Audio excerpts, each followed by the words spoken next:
Hello everyone, welcome to lecture number 4. In this lecture we will be covering the topic the situation of infrastructure on the eve of independence. Infrastructure की क्या situation थी independence के time पे. तो बात आती है what do you mean by infrastructure. सबसे पहले हम सीखेंगे कि infrastructure क्या होता है. Infrastructure not only includes कि इंफ्रास्ट्रक्चर सिर्फ लैंड को कहते हैं या फिर हम कहें सिर्फ बिल्डिंग ही इंफ्रास्ट्रक्चर में आती है.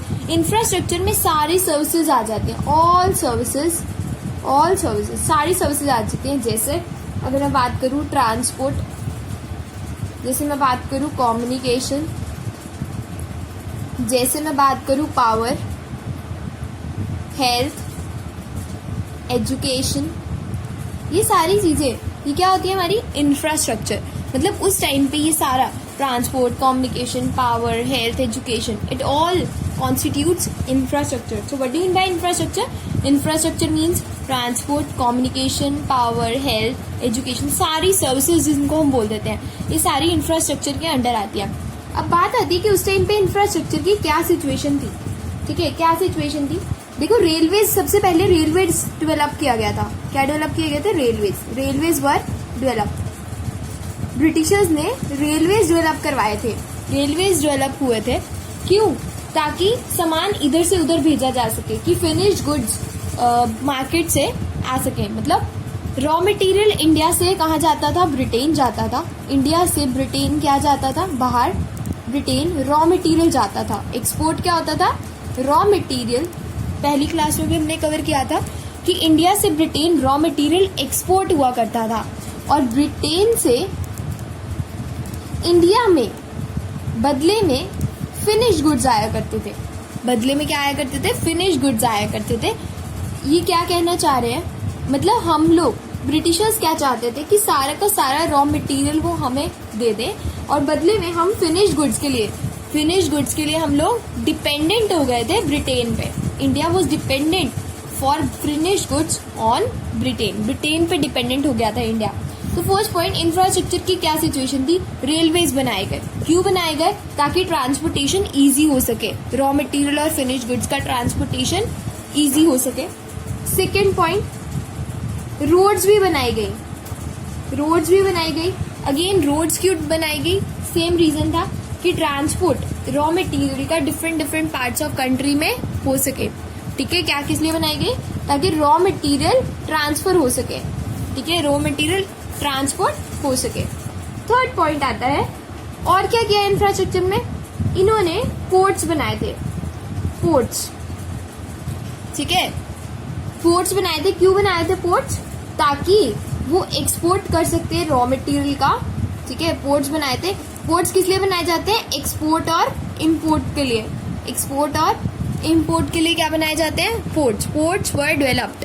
क्या डेवलप किए गए? पोर्ट्स बनाए गए जस्ट रॉ मटेरियल और फिनिश गुड्स की ट्रांसपोर्टेशन के लिए. लास्ट पॉइंट आता है post and telegraph. Post and telegraph भी चलाया गया ताकि जो सामान आ रहा है जा रहा है उसका प्रॉपर डाटा मेंटेन किया जा सके, जिसको हम बोलते हैं एडमिनिस्ट्रेटिव एफिशिएंसी. क्या बोलते हैं? Administrative efficiency. What do you mean bye administrative? मतलब ऑफिस वर्क. ऑफिस का काम हैंडल करने के लिए पोस्ट एंड टेलीग्राफ सिस्टम भी चलाया गया. Post and telegraph.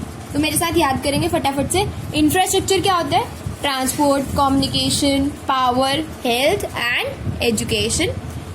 इंफ्रास्ट्रक्चर की क्या सिचुएशन थी? रेलवेज बनाए गए, रोड्स बनाई गई, पोर्ट्स डेवलप किए गए, post and telegraph system improve किया गया. रेलवेज बनाई गई, ट्रांसपोर्टेशन अच्छा हो जाए. रोड्स भी इसीलिए बनाए गए थे, ट्रांसपोर्टेशन अच्छा हो जाए. पोर्ट्स एक्सपोर्ट और इम्पोर्ट के लिए बनाए गए थे कि सामान हम रॉ मटेरियल और फिनिश गुड्स इधर उधर ले जा सकें. और पोस्ट और टेलीग्राफ हमारे सिस्टम इन्होंने डेवलप किया था ताकि एडमिनिस्ट्रेशन का काम भी आसान हो सके, ऑफिस वर्क भी प्रॉपर डाटा मेंटेन हो सके. इसलिए post and telegraph were also developed. इसलिए ये भी डेवलप किया गया. क्लियर है? नेक्स्ट टॉपिक आता है कि क्या ब्रिटिशर्स ने कोई अच्छा काम भी किया? क्या कोई पॉजिटिव कॉन्ट्रीब्यूशंस भी रहे ब्रिटिशर्स के द्वारा? कोई पॉजिटिव कॉन्ट्रीब्यूशंस रहे या बस उन्होंने हमने पढ़ा था कि उन्होंने हमारा कॉलोनियल एक्सप्लॉयटेशन से what they did, colonial exploitation से जमींदारी सिस्टम, हमारी हैंडीक्राफ्ट इंडस्ट्री को भी खराब कर दिया था, ठीक है। इंटरनेशनल ट्रेड में भी हम लोग फिनिश गुड्स के लिए उन पे डिपेंडेंट हो गए थे, ठीक है। और जमींदारी सिस्टम से भी वो एक्सप्लॉइट कर रहे थे हमारे फार्मर्स को। तो क्या सिर्फ नेगेटिव इम्पैक्ट्स ही थे या फिर कुछ पॉजिटिव कॉन्ट्रीब्यूशंस भी ब्रिटिशर्स ने करे, ये क्वेश्चन है कि क्या कुछ पॉजिटिव कॉन्ट्रीब्यूशंस भी करे। यस, कि खाली ब्रिटिशर्स का मोटिव तो मेनली यही था। ब्रिटिशर्स चाहते नहीं थे कि हमारी कुछ पॉजिटिव डेवलपमेंट करना, वो चाहते नहीं थे, कोई पॉजिटिव नहीं था, बट स्टिल वो चाहते तो अपनी डेवलपमेंट थे। वो क्या चाहते थे, ब्रिटेन की डेवलपमेंट हो। दे ओनली वांटेड, वो चाहते क्या थे, डेवलपमेंट ऑफ ब्रिटेन। बट फिर भी कुछ ना कुछ पॉजिटिव कॉन्ट्रीब्यूशंस आ गए थे, फिर भी कुछ ना कुछ पॉजिटिव कॉन्ट्रीब्यूशंस आ गए थे। वो चाहते तो क्या थे, सिर्फ डेवलपमेंट ऑफ ब्रिटेन। तो बात आती है क्या पॉजिटिव कॉन्ट्रीब्यूशंस हो गए, फिर हमारे यहाँ पे क्या अच्छा हुआ। New opportunities of employment, new opportunities of employment, new opportunities I employment की। कैसे, देखो अभी हमने पढ़ा था ऊपर में कि रेलवेज डेवलप किए गए थे, दैट टाइम रेलवेज डेवलप किए गई, तो रेलवेज की वजह से एम्प्लॉयमेंट अपॉर्चुनिटीज भी बहुत लोगों को मिली, ठीक है। रेलवेज, अगर रेलवेज चलाने के लिए कोई सिंगल पर्सन का काम नहीं है, मेनी ऑफ दी स्टेशंस पे बहुत सारे लोगों को एम्प्लॉयमेंट प्रोवाइड की गई। तो with the help of railways new opportunities of employment were open to many of the people, जिससे हमारी ग्रोथ भी हुई। इंफ्रास्ट्रक्चर अच्छा हुआ तो अल्टीमेटली ग्रोथ भी हुई। क्लियर। सेकेंड पॉइंट आता है monetary system of exchange, monetary system of exchange. देखो पहले बार्टर सिस्टम होता था। बार्टर सिस्टम में क्या होता था, गुड्स के बदले में ही एक्सचेंज किए जाते थे। सामान दोगे बदले में सामान ही मिलेगा। मनी इंस्ट्रूमेंट्स नहीं थे, कॉइन्स, नोट्स, ये चीजें नहीं होती थी। तो जब ब्रिटिशर्स थे तब मनी सिस्टम आया था, मतलब बार्टर सिस्टम से हमने स्विच किया था मॉनिटरी सिस्टम ऑफ एक्सचेंज। कहाँ स्विच किया था, बार्टर सिस्टम से मॉनिटरी सिस्टम ऑफ एक्सचेंज, ठीक है।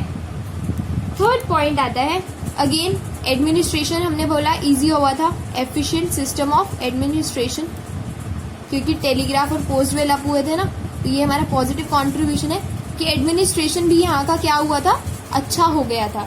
Efficient system of administration, administration का सिस्टम भी बहुत अच्छा हो गया। Fourth point is very important, that is commercial outlook of farmers, commercial outlook of farmers. पहले क्या होता था, इंडियन फार्मर्स जितने भी थे ना, काफी सारे लोग एग्रीकल्चर में एम्प्लॉयड हुआ करते थे, बहुत सारे लोग फार्मिंग करते थे। एज अ रिजल्ट क्या होता था, फार्मिंग में तो लगे तो हुए थे बट जीडीपी में कंट्रीब्यूशन बहुत कम था, कुछ कंट्रीब्यूशन नहीं आ रहा था, ठीक है। तो बट जब ब्रिटिशर्स आए तो फार्मर्स का आउटलुक भी चेंज हो गया। पहले तो सिर्फ अपने लिए प्रोड्यूस करते थे, प्रोडक्शन फॉर सेल्फ। पहले वो किस लिए प्रोड्यूस करते हैं, सिर्फ अपने लिए। जब उनको दिखा कि उनका रॉ मटेरियल, उनका सामान बिकता भी है, ठीक है, बिक भी रहा है, तो फार्मर्स का आउटलुक चेंज हो गया। इट चेंजेस टू कमर्शियल, फिर उनका बिजनेस माइंडेड, कुछ ना कुछ कमर्शियल आउटलुक आया फार्मर्स में। पहले वो सिर्फ अपने लिए प्रोड्यूस करते थे, फिर उन्होंने धीरे धीरे चेंज किया अपना फार्मर्स और मार्केट के अंदर एक्सपोज किया अपने आप को कि मार्केट की अनसर्टेनिटीज को देखते हुए हमें मार्केट में भी आउटपुट सेल करना है। पहले तो सिर्फ अपने लिए करते थे। तो फटाफट से रिवाइज करते हैं कि क्या क्या पॉजिटिव कॉन्ट्रीब्यूशंस ब्रिटिशर्स ने किए। फर्स्ट, एम्प्लॉयमेंट की अपॉर्चुनिटीज लेकर आए, न्यू अपॉर्चुनिटीज ऑफ एम्प्लॉयमेंट। उसकी वजह से कैसे आई, रेलवेज डेवलप हुई थी, ग्रोथ हुई हमारे इंडिया में। फिर monetary system of exchange, that time barter system से हम मॉनेटरी सिस्टम ऑफ एक्सचेंज पे शिफ्ट हो गए थे। एडमिनिस्ट्रेशन हमारे यहाँ का अच्छा हो गया था और फार्मर्स का आउटलुक भी चेंज हो गया था। अब कहाँ आउटलुक सब्सिस्टेंस से दे शिफ्टेड टू कमर्शियल। पहले वो अपने लिए प्रोड्यूस करते थे, now their outlook is change to commercial. Okay, now moving to question number 3। Question number 3, occupational structure. क्या पढ़ेंगे हम आज, ऑक्यूपेशनल स्ट्रक्चर।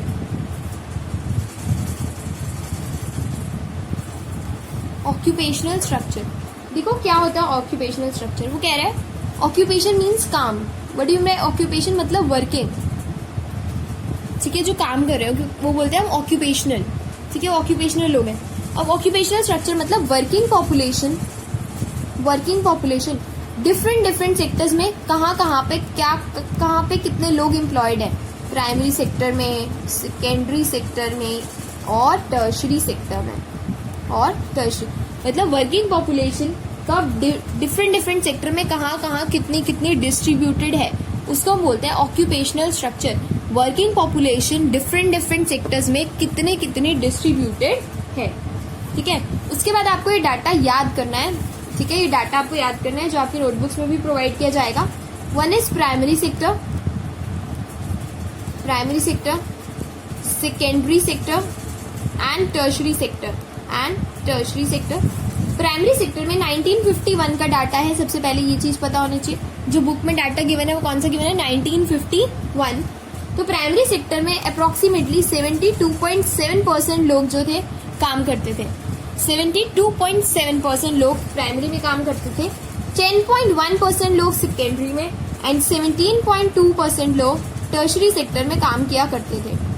1951 में 72.7 in primary, 10.1 in secondary and 17.2 in tertiary. कहने का मतलब है हाईएस्ट लोग कहाँ पे एम्प्लॉयड थे, primary, then tertiary, then secondary. बात आती है what do you mean by primary sector, हम बचपन से पढ़ते आ रहे हैं, मतलब एग्रीकल्चर की जहां बात होती है, एग्रीकल्चर एंड एलाइड एक्टिविटीज मतलब उससे मिलती जुलती एक्टिविटीज, एग्रीकल्चर से मिलती जुलती एक्टिविटीज लाइक फिशिंग, ठीक है, माइनिंग, फॉरेस्ट्री, ये सारे एग्रीकल्चर से रिलेटेड काम है, वो भी किस में आते हैं, प्राइमरी एक्टिविटीज। उसके बाद आता है सेकेंडरी सेक्टर। सेकेंडरी सेक्टर में क्या होता है, मैन्युफैक्चरिंग से रिलेटेड जो बिजनेस होते हैं ना, मैन्युफैक्चरिंग, जिनका काम मैन्युफैक्चरिंग का है, कंस्ट्रक्शन का है, ठीक है, या इलेक्ट्रिसिटी का है, वो हमारा किस में आता है, सेकेंडरी सेक्टर। और टर्शरी सेक्टर में क्या क्या लेते हैं, सारी सर्विसेज बोलते हैं हम टर्शरी, लाइक मैं कहूँ बैंकिंग हो गया, इंश्योरेंस हो गया, ट्रांसपोर्ट हो गया, ये सारी सर्विसेज कहाँ पे आती है, tertiary. So first is primary, secondary and tertiary. Primary में एग्रीकल्चर, सेकेंडरी में मैन्युफैक्चरिंग एंड टर्शरी में ऑल सर्विसेज।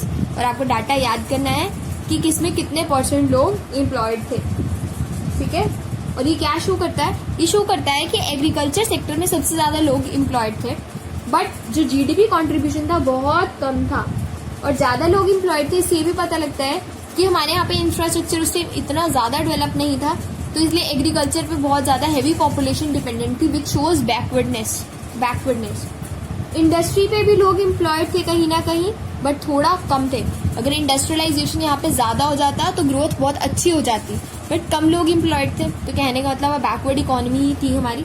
और टर्शरी में एम्प्लॉयड तो थे बट अनबैलेंस्ड ग्रोथ थी, कहीं पे ग्रोथ है और कहीं पे ग्रोथ नहीं थी। क्लियर है?